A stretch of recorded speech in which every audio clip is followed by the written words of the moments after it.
votre personne. Oui, mais vous Nous savez, sommes à un moment crucial de l'histoire de notre les pays. déclarations des partis civils ici, d'autres disent même c'est un policier, d'autres disent c'est tel. Je ne sais pas comment... Question. Monsieur Marcel, vous avez dit, Monsieur Dadis n'a qu'à reconnaître ce qu'il a fait. Vous-même, qu'est-ce que vous avez fait? J'ai déjà répondu ça et je n'ai plus de commentaires pour ça. Si Monsieur Dadis Camara demande pardon, est-ce que vous aussi vous êtes prêt à demander pardon? Si j'avais fait quelque chose de tort, j'allais demander pardon au peuple de Guinée. Et je sais que le peuple allait accorder le pardon. Je vous remercie, Monsieur le Président.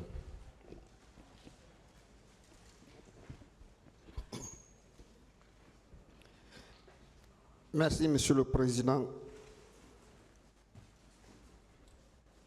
Capitaine Marcel,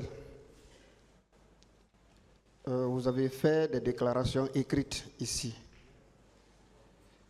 Est-ce que je peux avoir une copie de ces déclarations?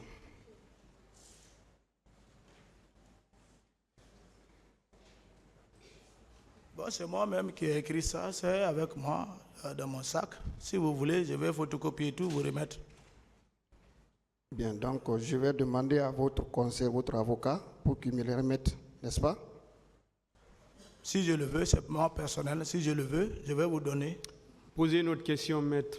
Il vous a répondu clairement. Bien. Alors, le matin du 28 septembre,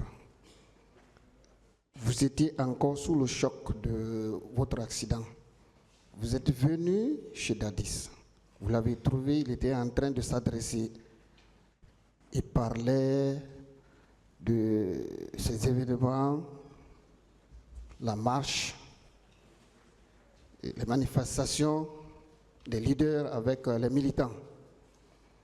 Alors, vous avez dit que vous l'avez trouvé en train de parler, de s'adresser. Il s'adressait à qui principalement?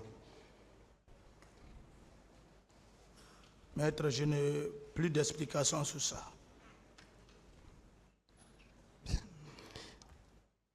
Dadis disait, capitaine Dadis disait, le pouvoir est dans la rue.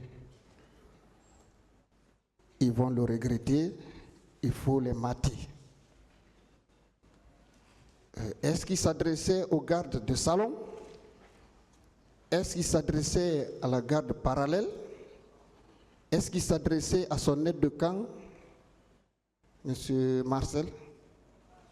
J'ai beaucoup expliqué ça et je crois que vous avez entendu des réponses concernant cet fait. Prenez ce que j'ai déclaré. Je n'ai plus d'explications sur ça. Bien. Dans les explications précédentes des autres accusés, il a été état de mésentente entre ces gardes rapprochés aux gardes présidentiels de capitaine Moussa Dadis Camara. Est-ce que vous étiez opposé à un d'eux? Il y avait eu des rivalités entre vous et un d'eux.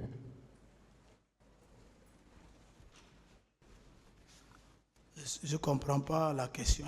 Ma question, quand on a écouté certains accusés ici, à la barre, ils disaient que ça n'allait pas entre ces gardes.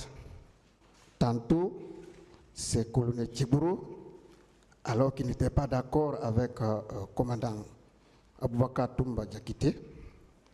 Tantôt, c'est M. Claude Pivi qui n'est pas d'accord avec Toumba. J'ai dit, est-ce que vous aussi, vous n'étiez pas d'accord avec un d'eux? D'accord ou pas, nous sommes la garde rapprochée. Ces événements, ces disputes se passaient à nos yeux. C'était créé par le capitaine lui-même, divisé pour régner. Un lieu pollué comme ça ne peut pas avancer. Voilà, il faut mettre le point sur les i. Quand il y a de ces circonstances pour éviter le désaccord entre tes hommes. Mais si c'est ce qui a été profitable pour lui, voilà le résultat. Il est arrivé même à intervenir entre vous, ces gardes, parce que vous n'étiez pas d'accord entre vous. Qu'en dites-vous? Bon, le capitaine Moujadadis Camara n'a pas intervenu pour moi personnellement à ce fait. Voilà, moi. Je parle de moi. Bien. Mais entre vous et commandant Toumba, ça n'allait pas? Non. Il a donné des exemples ici. Je vais les réitérer pour vous. Il disait à cette barre qu'un jour, il était dans le cortège, vous êtes venu, vous arrêtez devant son véhicule et vous avez voulu qu'il ne s'aligne pas, qu'il ne suit pas. Et il aurait donné l'ordre à son chauffeur que s'il s'arrête, marche sur lui. Est-ce que cela s'est passé? C'est sa déclaration. Moi, je n'ai pas senti ça. C'est ici qu'il a déclaré. C'est lui qui l'a déclaré. C'est lui qui doit développer ça. Moi, je n'ai pas constaté de rupture entre moi et le commandant Toumba. Bien. Un deuxième exemple, vous serez venu lui tendre la main quelque temps après, toujours dans les mêmes circonstances. Il a dit, si tu me salues, je te casse le bras. Il a répété ça ici. Est-ce que ce n'est pas une rivalité, ça? Moi, je ne peux pas être en rivalité avec le commandant Toumba. Voilà.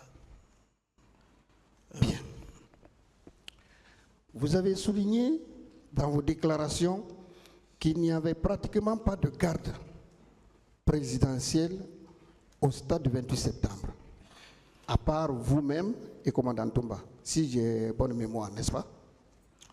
En tout cas, je n'ai pas vu quelqu'un qui faisait partie de la garde rapprochée réelle du président du salon. Je ne l'ai pas vu. Si je l'avais vu, je l'ai le nommé. Mais Begré était là-bas?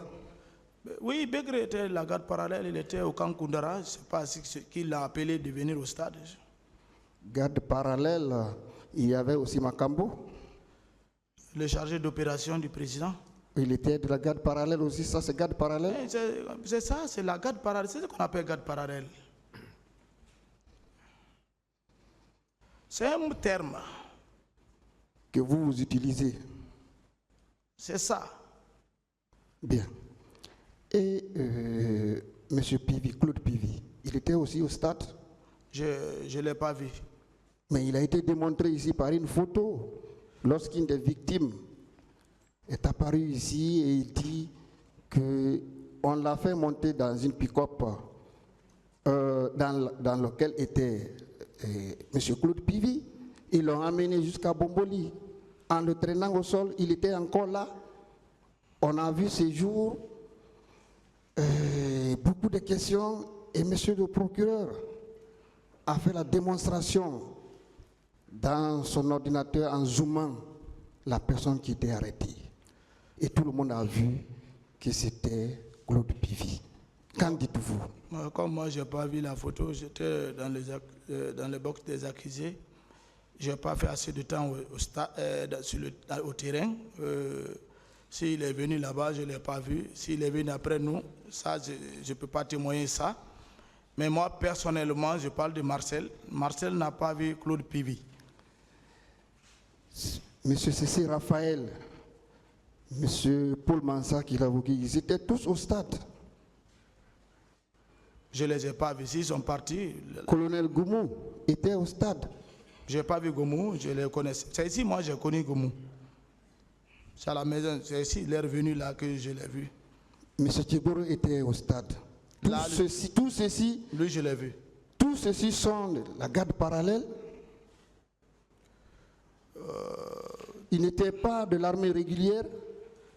Mais vous dites, vous pensez que être garde parallèle n'est pas être l'armée régulière?